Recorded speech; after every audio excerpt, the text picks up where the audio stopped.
We're going to go through a banded glenohumeral axial rotation biased in shoulder flexion. So flexion being lifting the arm up into an overhead position. From anywhere from here to our overhead position, we can consider as flexion. And this is also an exercise that can be explored with combinations of adduction, bringing the arm towards the midline, or abduction, taking the arm more away from the midline. And the exercise essentially is to rotate from my glenohumeral joint, so the ball and socket joint, independently from the shoulder blade.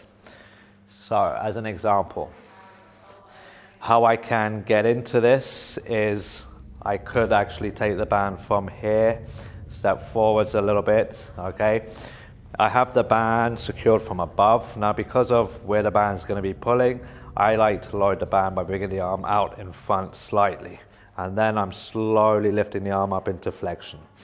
So this is not my end range here, but this could be a position where I may want to challenge rotation slightly within my range. So then I could perform the exercise here, rotate one way, fight for more, rotate the other way, fight for more.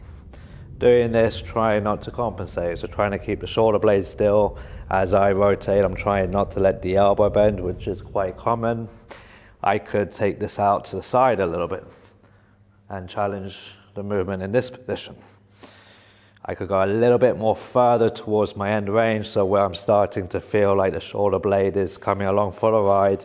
Maybe I feel a bit of a stretch sensation around this armpit region and work in this position, which will be closer to my end range. Again, moving the arm into different positions, whether I take it towards the midline, maybe a bit more out to the outside, a position that probably mimics the overhead squat with the arm position.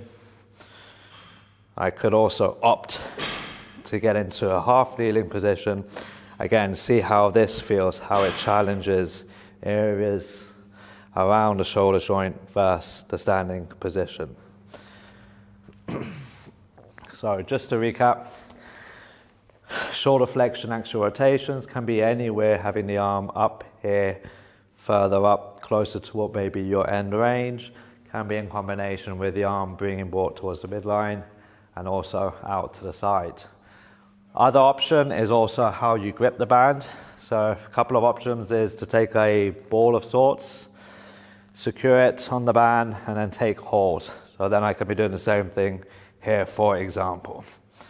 And by changing how I grip the band now, that will change how it challenges the shoulder joint and nearby areas as well.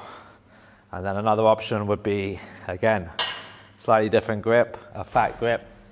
This I would secure through the band as so. And then with this one, I can do exactly the same thing, get quite specific where I want to perform the exercise, and then see how it feels to try and rotate the band, holding a different increment, such as this fat grip.